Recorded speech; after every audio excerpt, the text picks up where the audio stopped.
ठीक ठीक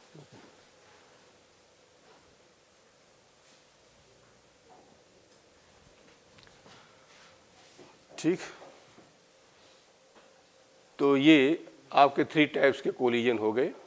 अब बेसिकली हमें जो ध्यान देना है वो ये है कि conservation kinetic energy and conservation momentum, 2 चीज़ों को अप्लाई करना है, जिसमें काइनेटिक एनर्जी कंजर्वेशन केवल परफेक्टली इलास्टिक में होगा, इसमें हम अप्लाई नहीं कर सकते हैं, और कंजर्वेशन मोमेंटम हम सब में अप्लाई कर सकते हैं।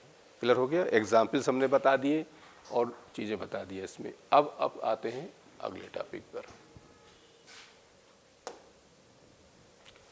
ये हमने परफेक्टली इलास्टिक कोलिजन के जो पॉइंट्स हैं ये हमने बता दिया, अब लिख दिया है कि there is no loss of kinetic energy, forces involve in this type collision are conservative forces. ठीक, in this type collision kinetic energy and linear momentum both are conserved.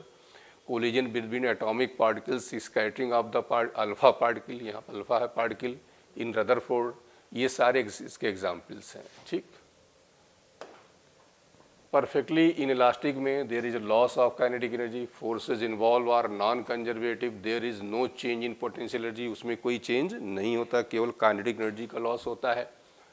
Loss of kinetic energy converted into heat, sound and light energy after collision, both bodies will stick together, मतलब दोनों क्या करती हैं, चिपक जाती हैं। Collision between the bullet and block of the would in which it is fired, कोई जो है ब्लॉक है उसमें जाके बुलेट जो है एंटर कर जाती है, तो वो आपका पूरा परफेक्टली क्या हुआ, इन इलास्टिक हो गया। ठीक, तो ये सब हमने आपको बता ही दिया। अब हम लोग आते हैं परफेक्टली इलास्टिक क्वेश्चंस में हम लोग आते हैं। ठीक, देखिए हम एक साथ क्या करेंगे, परफेक्टली इलास्टिक और परफेक्टली इन इलास्टिक को डिस्कस करेंगे और इसके बाद सेमी इलास्टिक पढ़ेंगे। ठीक, देखिए अब इस चैप्टर पर टॉपिक, कोई भी चीज़ पढ़ने से पहले बार बार हम बताते हैं उस टॉपिक को माइंड में बैठा लिया करो कि क्या क्या है इसमें। तो इसमें जो आपका है perfectly elastic and perfectly inelastic, इन दोनों के बारे में पहले हम डिस्कस करेंगे। इसके बाद हम डिस्कस करेंगे सेमी इलास्टिक, या जिसको जनरली हम लोग इन इलास्टिक कह लेते हैं। ठीक, तो वो बाद में पढ़ेंगे, उसमें से ज़्यादा क्वेश्चन नहीं आता है। अब हम इस पर आते हैं, ये 2 टाइप का होता है, 1 डायमेंशनल एंड 2 डायमेंशनल। क्लियर हो गया? तो हम इसको 2 पार्ट में डिवाइड कर लिए, 1 डायमेंशनल क्वेश्चंस एक जगह कर लिया, 2 डायमेंशनल का एक जगह कर लिया। दोनों को एक साथ हम पढ़ेंगे, दोनों को कौन सा, परफेक्टली इलास्टिक और परफेक्टली इन इलास्टिक, और दोनों 2 टाइप के हो गए। कौन से 2 टाइप हो गया, 1 dimensional collision and 2 dimensional collision. चलिए 1 डायमेंशनल कोलिजन में क्या हुआ कि ये कोई बॉडी मास m1 है, u1 से मूव कर रही है, मास m2 u2 से मूव कर रही है, दोनों में कोलिजन होता है।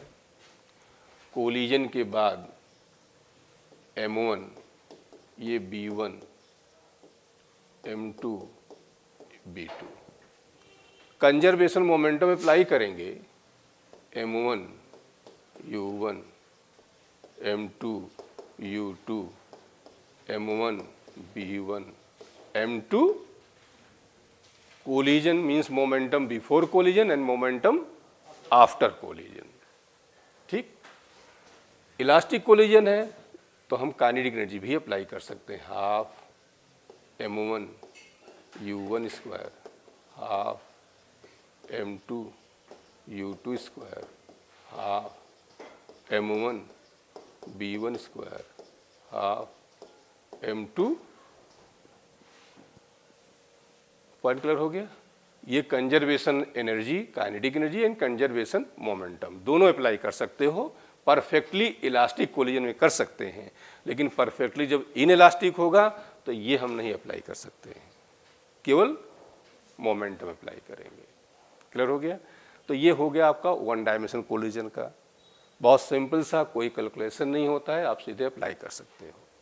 ठीक, अब इसके बाद हम लोग आते हैं कॉन्सेप्चुअल प्रॉब्लम्स। कॉन्सेप्चुअल प्रॉब्लम्स में क्या है, 3 कॉन्सेप्ट्स हैं इसके हैं। ठीक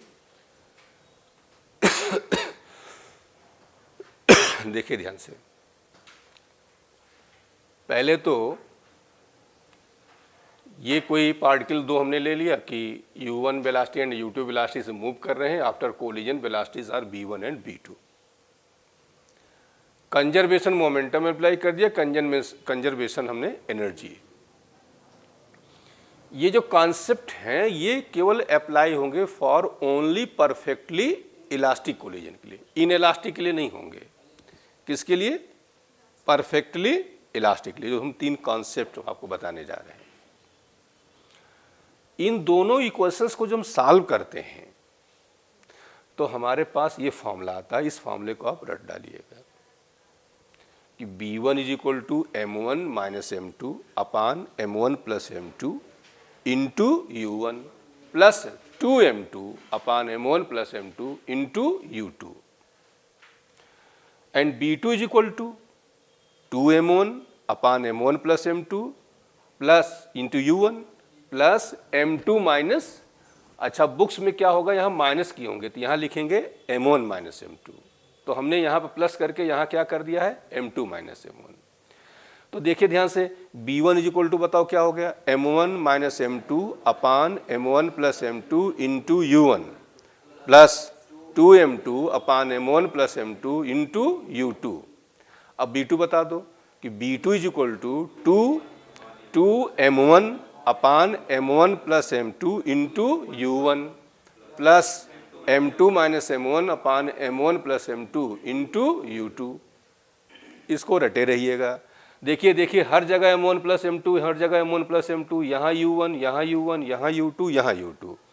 यहाँ क्या हो रहा है, m1 माइनस m2 और इधर 2m2 हो रहा है, और यही इधर आ जाएगा तो यहाँ 2m1 हो जाएगा, और ये वाला समझो इधर आ गया तो यहाँ क्या हो गया, m2 माइनस m1 हो गया। 2-3 बार लिख डालिएगा, याद कर डालिएगा इसको, क्योंकि डायरेक्ट फॉर्मूला अप्लाई करके क्वेश्चन सॉल्व कर सकते हो। ठीक, जैसे एक एग्जाम्पल हम आपको बता रहे हैं कि ये कोई पार्टिकल है, ठीक, और ये मूव कर रहा है 10 मीटर पर सेकेंड से, ये 2 kg का है, एक 3 kg का है, ये 5 मीटर पर सेकेंड से मूव कर रहा है। कोलिजन के बाद ये रेस्ट में आ गया, v1 is equal to v2, और इसकी वेलोसिटी आपको फाइंड करनी है। क्लियर हो गया? तो यहाँ पर लीनियर मोमेंटम कंजर्वेशन आप अप्लाई करके निकाल सकते हो। लेकिन अब हम ये कह दें कि ये रेस्ट में नहीं आ रहा है, ये भी मूव कर रहा है v1 से, तो क्या करोगे? अब तो हमारे पास दो रास्ते हैं। एक रास्ता ये हो गया कि हम कंजर्वेशन मोमेंटम और कंजर्वेशन एनर्जी लगा के सॉल्व करें इसको हम, और दूसरा रास्ता है कि हम डायरेक्ट क्या कर लें, फॉर्मूला यूज कर लें। हमारी बात समझ में आई? हम क्या कहना चाह रहे हैं कि आप कंजर्वेशन तभी निकाल सकते हो जब इसमें कोई एक रेस्ट में आ रहा हो, तब तो आप एक इक्वेशन से काम चल जाएगा। लेकिन आपको दोनों का है निकालना है तो एक इक्वेशन से काम नहीं चलेगा। फिर उसके लिए आपको क्या करेगा, कंजर्वेशन एनर्जी और कंजर्वेशन मोमेंटम दोनों अप्लाई करना पड़ेगा। उससे बेहतर क्या है, आप क्या यूज कर लो, फॉर्मूला यूज कर लो। ठीक, अच्छा, अब यही फॉर्मूला सेमी इलास्टिक में चलोगे तो जानते हो क्या चेंज हो जाता है? सिर्फ चेंज हो जाता है ये, जहां पर ये फॉर्मूला हमारा ये बन जाएगा m1 माइनस ई m2 upon m1 plus m2 into u1 plus जहाँ 2 है उसकी जगह 1 प्लस ई m2 upon m1 plus m2 into u2। v2 की जगह अब यहाँ क्या आ जाएगा, जहाँ 2 है 1 प्लस ई कर दो, 1 प्लस ई m1 upon m1 plus m2 into u1 plus m2, और जहाँ माइनस है ना वहाँ माइनस ई m1 कर दो अपान m1 plus m2 into u2। दोनों में क्या चेंज किया हमने, सिर्फ जहाँ माइनस था वहाँ की जगह हमने ई लगा दिया, और जहाँ 2 था वहाँ हमने 1 प्लस ई कर दिया, इतने चेंज किया।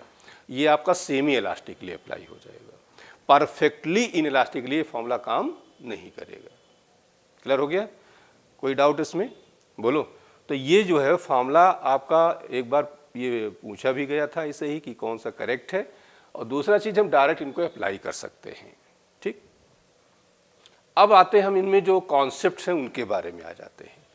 तो कॉन्सेप्ट के बारे में जरा समझिए ध्यान से।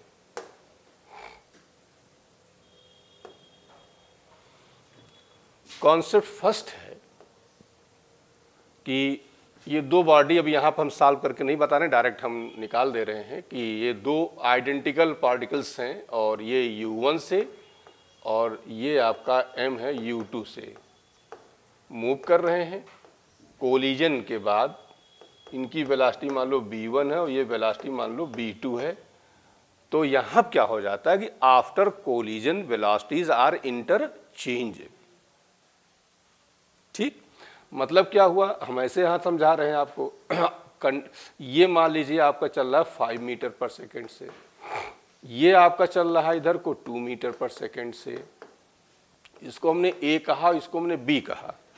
तो कोलिजन के बाद आफ्टर कोलिजन A वाले की वेलोसिटी ये जो 2 है इसकी हो जाएगी, ठीक, और इसका कितना हो जाएगा, ये 5 दोनों, ठीक। तो ये आपका हो जाएगा, ये हो जाएगा कितना, ये B हो गया, ये A हो गया।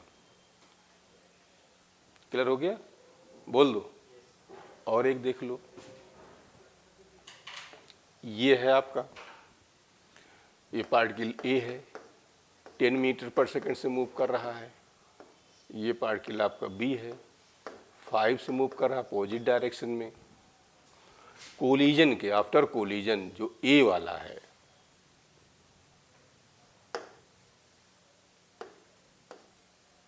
ठीक, आफ्टर कोलिजन A की वेलोसिटी तो 5 हो ही जाएगी, डायरेक्शन भी चेंज हो जाता है, velocity and direction both change. तो ये 5 इधर को है ना, तो इसे ऐसे हो जाएगा A का, और B का जरा देखो, इसका इधर हो जाएगा, इधर कितना हो जाएगा, देखो A का डायरेक्शन राइट साइड था तो B का डायरेक्शन राइट साइड और 10 था, 10 हो गया। और B का यहाँ क्या था, लेफ्ट साइड था, 5 था, तो A का लेफ्ट हो गया और कितना हो गया, 5 हो गया। पॉइंट क्लियर हो गया, बोल दो। मतलब क्या हुआ, केवल वेलोसिटी नहीं चेंज होती है, डायरेक्शन भी चेंज हो जाते हैं।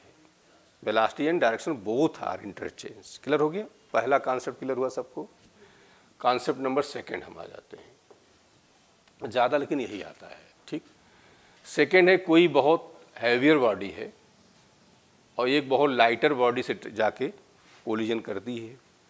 ये मान लो 10 मीटर पर सेकेंड से जा रही है और ये रेस्ट में कंडीशन। अच्छा, यहाँ भी कंडीशन ध्यान दिया रहना कि पहली बात इलास्टिक कोलिजन होना चाहिए और दूसरा दोनों का मास क्या होना चाहिए, सेम होना चाहिए, तभी वो अप्लाई होगा, अदरवाइज अप्लाई। अब यहाँ देखो, ये हैवियर बॉडी है और ये लाइटर बॉडी है जो कि रेस्ट में है। कोलिजन के बाद आफ्टर कोलिजन इसकी वेलोसिटी में कोई चेंज नहीं आता है, लेकिन ये क्या होती है, कितना हो जाएगा, इसी की वेलोसिटी मूव करेगी। देखिए अब यहाँ पर रख के चेक कर लो, ये देखो, ये V1 हम निकालना चाहें तो V1 की वैल्यू देखो, फाइंड करना चाहो तो V1 इज इक्वल टू क्या हो जाएगा, देखो M1 ये हो गया लाइटर, इसको हम M ले रहे हैं, M2 हम नेग्लिजिबल ले रहे हैं तो इसको 0 मान ले रहे हैं, ठीक। तो M लिख दिया प्लस 0 रख दिया, U1 की जगह हम मान लो 10 रख देते हैं, तो बताओ ये कैंसिल हो गया, कितना आ गया, 10 आया, देखिए 10 आ गया। अब B2 फाइंड करना चाहो तो देखो V2 is equal to 2M1, तो 2 इंटू 10 कर दिया हमने अपान M1, 2M1, तो 2M1 की जगह M कर दिया, ठीक। और M1 प्लस M2 तो M कर दिया और M2 की वैल्यू हमने 0 कर दिया।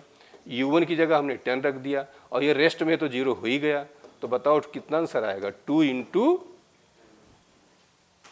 इसका मतलब हो गया कि जो लाइटर पार्टिकल है वो हमारा 2 टाइम्स वेलोसिटी से क्या करेगा, मूव कर जाएगा। हेवियर बॉडी की वेलोसिटी में चेंज नहीं आया, जो लाइटर वेलोसिटी थी उसकी बॉडी 2 टाइम्स क्या करेगी, हो जाएगी, जो कि उसकी हेवियर बॉडी थी, ठीक। थर्ड एप्लीकेशन ये आ जाता है कि कोई ये लाइटर बॉडी है और ये कोई हेवियर बॉडी जो कि रेस्ट में है और ये मूव कर रही है, मान लो 10 मीटर पर सेकंड से मूव कर रही है, तो कोलिजन के बाद क्या हो जाता है, आफ्टर कोलिजन बता दो, ये लाइटर बॉडी कम बैक हो जाती है उसी सेम वेलोसिटी से 10 मीटर, और जबकि इसकी वेलोसिटी में कोई चेंज नहीं आता है। जैसे थी वैसे रेस्ट में है तो रेस्ट में रहेगी। जैसे इसका एग्जाम्पल किया बॉल, अब बॉल को क्या है, तुम वॉल पर फेंकते हो तो वॉल पर कोई इफेक्ट नहीं पड़ा, लेकिन बॉल क्या होती है उसी वेलोसिटी से वापस आ जाती है। तो ये 3 कॉन्सेप्ट आपके अप्लाई होंगे, ठीक। अब ये क्वेश्चन बहुत पूछा जाता है, collision between the bullet and vertically suspended block, तो इसके बारे में समझिए ध्यान से। ये परफेक्टली इनइलास्टिक का एग्जाम्पल होता है, ठीक। तो ये मान लो कोई ब्लॉक है ये, और ये बुलेट है, मास इसका m ले लिया, इसका मास कैपिटल ने ले लिया, इसकी वेलोसिटी u ले लिया, u1 is equal to u and u2 is equal to 0, ये रेस्ट में है। कोलिजन के बाद ये ब्लॉक आपका यहाँ आ गया, आफ्टर कोलिजन ये बुलेट इसके अंदर आ गई, इसकी वेलोसिटी हमने क्या ले लिया, v ले लिया। कंजर्वेशन मोमेंटम आप अप्लाई कर दीजिए, तो बताओ इसका क्या हो जाएगा, mu प्लस क्या हुआ 0 is equal to m plus m into, तो बताओ v की वैल्यू यहाँ से क्या हो गई, mu अपान m प्लस, ठीक। अब देखो ध्यान से, ये तो वेलोसिटी निकल आया। अब पूछा इसमें लॉस ऑफ एनर्जी, तो लॉस ऑफ एनर्जी कैसे फाइंड करेंगे, इनिशियल एनर्जी बिफोर कोलिजन क्या हो जाएगी बोलो, हाफ mu स्क्वायर प्लस 0 इसकी, आफ्टर कोलिजन फाइनल वेलोसिटी क्या हो जाएगी, half m plus m b square, तो हाफ m प्लस m, और v की वैल्यू निकाल चुके हो mu m plus m whole. अब बताओ ये कितना आ जाएगा, हाफ m स्क्वायर अपान, अब लॉस ऑफ एनर्जी, अच्छा अब देखिए 2 बातें, जैसे हम कहते हैं कि भाई लॉस हुआ या गेन हुआ, आप 2 रुपये की चीज़ लाए और 10 रुपये में बेचे, तो तुमने किया फाइनल माइनस इनिशियल, पॉजिटिव आ रहा है तो गेन हो रहा है और नेगेटिव आ रहा है तो लॉस हो रहा है, क्लियर। लेकिन जब खुद ही कह रहे हैं कि लॉस हो रहा है तो हमेशा क्या करो, इनिशियल माइनस फाइनल कर दिया करो, खुद ही कह रहे हैं, ना कहते और पूछते तो हम ये करते फाइनल माइनस इनिशियल करते, पॉजिटिव आ जाता तो गेन और नेगेटिव आ जाता तो लॉस हो जाता। लेकिन जहाँ खुद कह रहे हो कि जो है लॉस ऑफ एनर्जी या लॉस कुछ भी पूछ रहे हैं तो क्या करो, इनिशियल माइनस, तो loss of energy delta E ले लेते हैं, तो ये हो जाएगा आपका ई इनिशियल और माइनस ई। अब हम यहाँ डाटा नहीं रख रहे हैं, ठीक, कोई फॉर्मूला इसका बस कहीं कुछ याद नहीं करना है, इसको आप डायरेक्ट वैल्यू रखिए और सीधे आंसर निकाल लीजिए, फॉर्मूले जहाँ जरूरत हो उतने ही याद किया करो। अब इसी में परसेंटेज लॉस पूछा जाए तो क्या कहोगे, बोलो, तो क्या करेंगे, वही इनिशियल माइनस अपान इनटू 100 कर दो, बोलो, मतलब लॉस जितना हुआ वो अपान इनिशियल इनटू क्या कर दिया, 100 कर दिया। कोई डाउट? इसी में कभी कभी ये पूछ लेते हैं कितना हाइट ये गया, तो हाइट निकालने के लिए हमने क्या बताया था, जरा देखिए, ये ब्लॉक है आपका, यहाँ पर ये कोलिजन हुआ और ब्लॉक यहाँ पे आ गया ये, ठीक, ये हाइट हमें निकालना हो जाता है कभी कभी, ये हाइट ये, तो ये लेंथ L है, एंगल थीटा है, तो बताओ हमने क्या बताया था, H is equal to L1 minus, इससे निकाल सकते हो। लेकिन ये फिर सब्जेक्टिव में आ जाएगा, ज़्यादा से ज़्यादा यहाँ तक चलेंगे बस, या तो वेलोसिटी पूछ, ज़्यादा तो वेलोसिटी पूछते हैं, या तो लॉस ऑफ एनर्जी पूछ लेंगे, यहाँ पे नहीं जाएंगे वो, क्योंकि वो फिर बहुत सब्जेक्टिव क्वेश्चन में आ जाता है, ठीक। तो एक तो इम्पॉर्टेंट आपका, इस पर क्वेश्चन बहुत आते हैं। अब देखिए क्वेश्चन फर्स्ट हम लोग आ गए, बॉडी ए मास 4m, ये 4m हो गया, मूविंग विद स्पीड u, ठीक, collides with another body B, mass 2m, ये आपकी A हो गई और ये आपकी B हो गई। एट रेस्ट, तो इसकी जो वेलोसिटी u2 है वो क्या हो गई, 0 हो गई। The collision is head on and elastic in nature, ठीक है। After the collision the fraction of energy lost by the colliding body A। तो बताओ कि अब यहाँ पर आफ्टर कोलिजन उन्होंने वेलोसिटी के बारे में कुछ कहा नहीं, तो क्या करोगे, वेलोसिटी फाइंड करना पड़ेगा। ये हो गया आपका B1 और ये क्या हो गया, ये मास हो गया 4m और ये मास हो गया आपका 2m।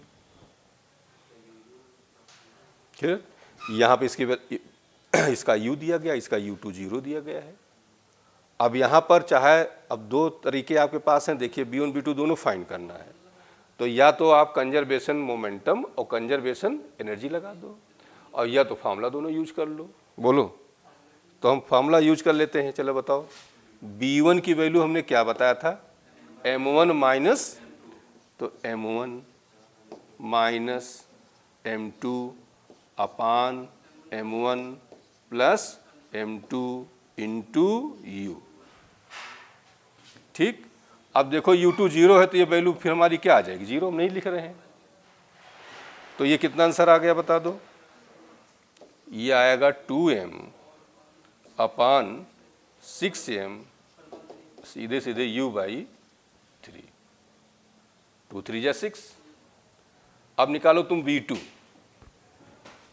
तो V2 इज इक्वल टू बताओ क्या था, 2m2, तो 2m2 upon m1 plus m2 into u1 और u2 फिर यहाँ 0 हो जाएगा। तो बताओ कितना आ जाएगा, 4m, तो 4 अपान 6 इंटू u, तो 2u बाई, डायरेक्ट फॉर्मूला निकाल लिया हमने। अब क्या कह रहे हैं कि after collision the fraction of the energy lost by the colliding body A, तो फ्रैक्शन लॉस, तो क्या करोगे, total energy before collision, total energy after collision. तो ई इनिशियल ये हो जाएगा हाफ m, अब m हमारा 4m इंटू यू स्क्वायर, और इसका तो 0 ही हो गया। ई फाइनल बता दो क्या हो जाएगा, हाफ 4m और B1 की वैल्यू क्या है, u/3 whole square plus half 2m और B2 की वैल्यू कितना है, 2u/3।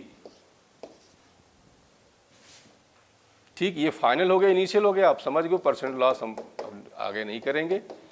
ई फाइनल या इनिशियल, इनिशियल फाइनल कर दो, अपान ई इनिशियल कर दो, इनटू क्या कर दो। क्लियर हो गया।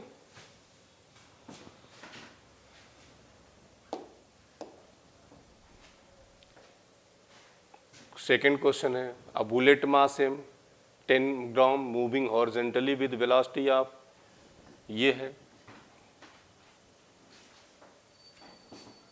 ये बुलेट है। ठीक, इसका मास दिया है कितना, 10 ग्राम, हॉरिजॉन्टली विद वेलोसिटी कितना दिया गया है, 400 मीटर पर सेकेंड। चाय का wooden block of mass 2 kg, ये है 2 kg, ऐसे लटका हुआ है, ऐसे लेंथ ऑफ 5 मीटर की स्ट्रिंग से ये है। As result the centre of gravity of the block is found to, इससे जो है ये जब ये कोलिजन हो जाएगा तो ये ब्लॉक आपका देखिए यहाँ बना दे रहे हैं, ऐसे यहाँ आ गया। तो कह रहे हैं कि जो सेंटर ऑफ ग्रेविटी है block found to rise vertically distance of 10 centimetre, मतलब कि हम ऐसे ले लें तो ये जो है कितना हाइट चला गया, 10 सेंटीमीटर। क्लियर हो गया। चलो फिर क्या कह रहे हैं, the speed of the bullet after it emerges out horizontally from the block. तो कह रहे हैं किस स्पीड से ये जो है निकलेगी। तो क्या करो बताओ, पहले तो कोलिजन के जस्ट बाद, अब समझो क्वेश्चन आपका ये होगा कि ये समझो एक बुलेट हो गई, ये आपका ब्लॉक हो गया जो कि रेस्ट में है, ठीक, दोनों में कोलिजन हुआ, कोलिजन में दोनों इसी के अंदर हो गए, फिर इसके बाद ये आपका ब्लॉक है और ये आपका जो है बुलेट हो गया ये, ठीक। तो पहले तो वेलोसिटी फाइंड कर लो। तो बताओ यहाँ क्या हो जाएगा, मास हो गया 10 ग्राम, ग्राम को बदल लिया किसमें, इंटू 400, ये क्या हुआ 0। अब यहाँ देखिए इससे ये निकल जा रही है, कोलिजन के बाद अभी तो हम पढ़ रहे थे उसी के अंदर थी, यहाँ क्या हो रही है, निकल जा रही। तो निकल जा रही है, तो बताओ यहाँ पर वेलोसिटी कैसे फाइंड करोगे, निकालना क्या था आपको, 2 kg suspended by the light in a string length 5, as result the center of gravity of the block is found to particularly distance the speed of the bullet after it emerges out horizontally from the block। मतलब ये किस velocity से निकलेगी, ठीक। तो बताओ कि अब ये तो पहले रेस्ट में था, कोलिजन हुआ, ब्लॉक पहले यहाँ आया, अब यहाँ से ये निकली, तो यहाँ पर क्या करेंगे, ये मूव किया, ठीक,